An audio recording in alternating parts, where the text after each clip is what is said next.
Sir, ano nangyari sa rep nyo, sir? Hindi ko alam. So, tanggalin natin to. So, ang nangyari daw dito sa rep na to, nag-brown out lang, nawala na ang lamig. So, yun yung ano, Nawala na ng tangkyan ng lamig. nawala ng ano. Ay, ipod natin. So, meron tayong helper dito. Yan. Nasaan na? Ay, ito pala. Oh, kaya naman pala.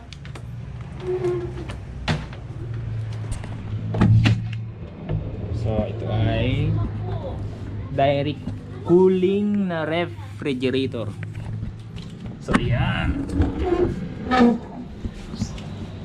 So, tulad ng sinasabi ko palagi, kapag hindi pa nare-repair yan, wala pang access valve. So, unlike na sa mga bago ngayon, merong mga lumalabas na mayroon ng access valve na kasama. Yan.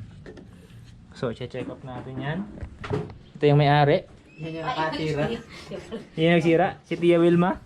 Baka yung may-ari na, sira. So, check natin. Pero bagong lahat, kukuha tayo ng tools. Siyempre yung doktor, may ano yan eh, aparato. Sabi ko lang nila yung hindi mo kapagawa din daw ng rep. Aba, Sabi ata, yung sabi mo tayo dadala ng gamit. ay sa akin, dapat igdala akong kompletong gamit. Pan-testing lang to sa akin. So, dapat mayroon tayong dalang tools. So, check muna natin. Kunwari ang may sira-sira. Sira-sira na. Juan, ano? Ikaw daw ang sira. Wala tulog na, pera na yun. Utang no?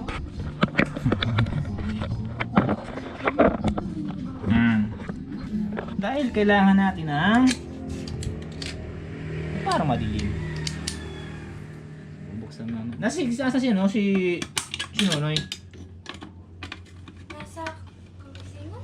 O singon? Nagawa. Sama si Ipin, di ba?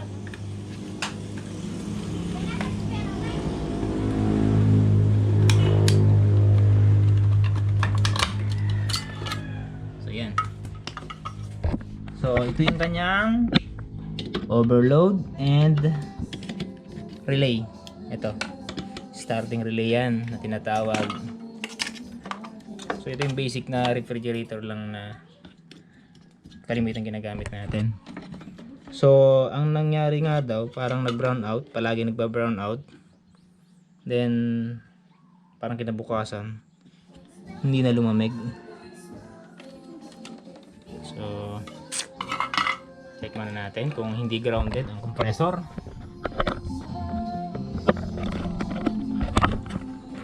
Naku, copyright. Pirate. Turn off the music please.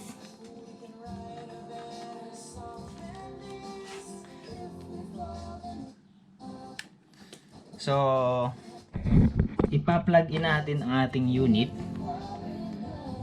Tapos ilalagay muna natin ang clamp meter sa ating common terminal. Ayan. Ayan. So common clamp meter sa ampere nakalagay.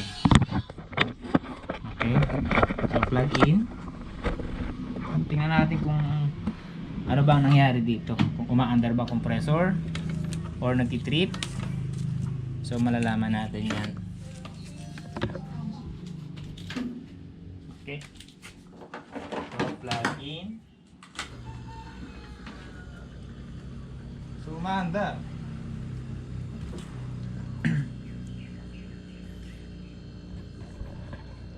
Umaandar ang ating compressor. Ayan. 0.7. So, umaandar siya. Bakit hindi lumalamig? Yun ang tanong natin. So, dapat pag hinawakan natin itong filter dryer na to, dapat yan ay maligamgam. Then, yung kanyang condenser, dapat mainit or maligam-ligam din sa gilid. Ayan, so hindi siya umiinit. So anong ibig sabihin yan? Dalawa lang yan. So pwedeng nabutas ang evaporator nito or barado ang ating capillary dito. So once kasi nagbara to, hindi rin lalamig yan. Ayan. So pag nag-plug up ang ating capillary, kasi ang liit lang yan, makikita nyo naman ang liit lang yan. So pag nagbara yan, hindi lalamig. Or pag nabutas, hindi rin lalamig. Yan.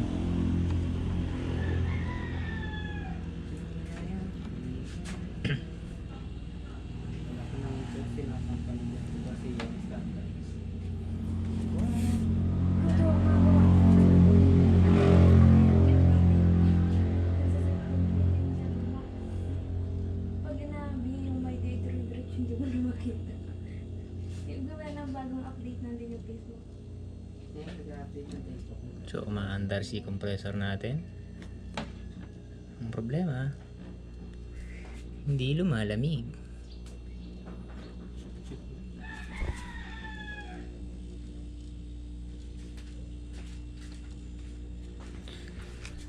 Yun ang tanong, bakit hindi lumalamig?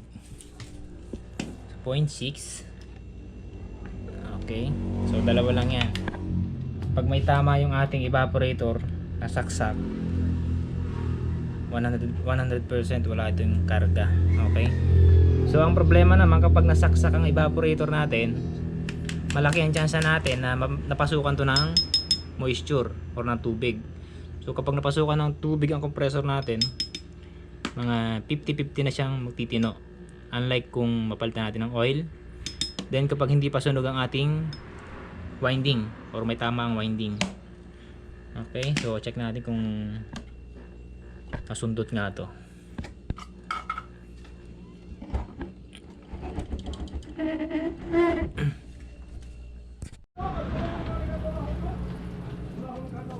Medyo lumalamig pa siya eh. Ayun, no? Kaya nga lang, meron mga sign dito ng tusok or gas-gas dito sa kanyang evaporator. Ayun. So,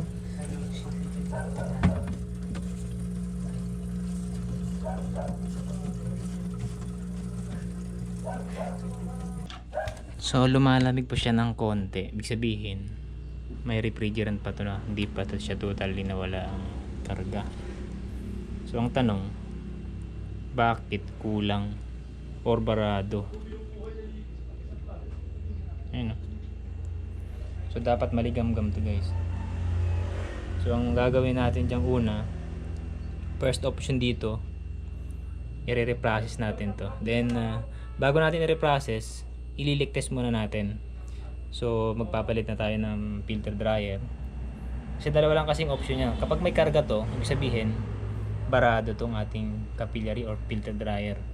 So pag hindi naman barado to, at pag binuksan natin to, walang lumabas na refrigerant dito, ibig sabihin ay nabutas to, may leak or mayroon siyang micro leak doon sa kanyang evaporator or sa condenser natin. So dalawa lang yun, barado or butas. So sa susunod, ang gagawin natin dito, i-reprocess natin to, palit filter, leak test, then vacuum, then karga. Okay, so sana walang butas ang evaporator, kasi pag nabutas ang evaporator, malaki ang chance na bumigay na si compressor kapag hindi nagtatagal to. So sana barado lang ang problema niya para at least magamit pa natin ng matagal. Ayan, no? So maganda pa naman andar ng kanyang compressor. Then yung amperahe niya is normal.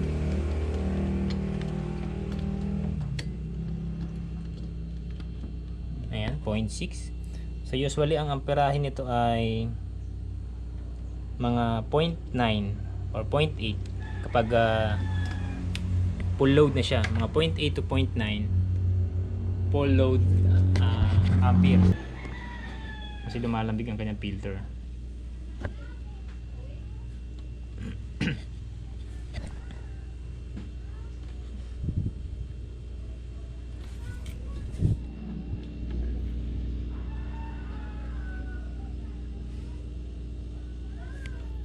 Yan. Okay, so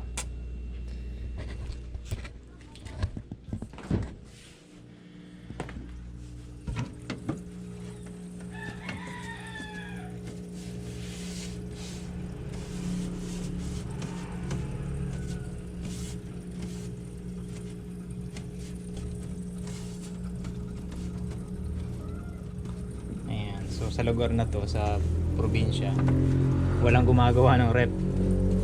Ayan, so kapag nasisira, yan, tenga, palit bago. So ayan, no? Medyo lumalamig siya ng konti. So sa tagal niya naka-standby, kung may leak to, ubos na ang refrigerant nito sigurado. So ayan, no? Medyo lumalamig-lamig pa siya. So ayan yung unang findings natin, barado yung system niya. So ang gagawin natin, system, reprocess, palit filter, flushing kung may oil man na system niyan. Kasi mayroon namang refrigerant ang loob, kasi narinig naman natin. Kasi medyo lumalamig pa siya. Problema lang talaga, barado to. So pagbalik natin, reprocess to.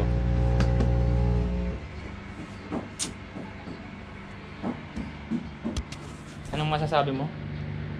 Marami po, kaso hindi ko na po maalala.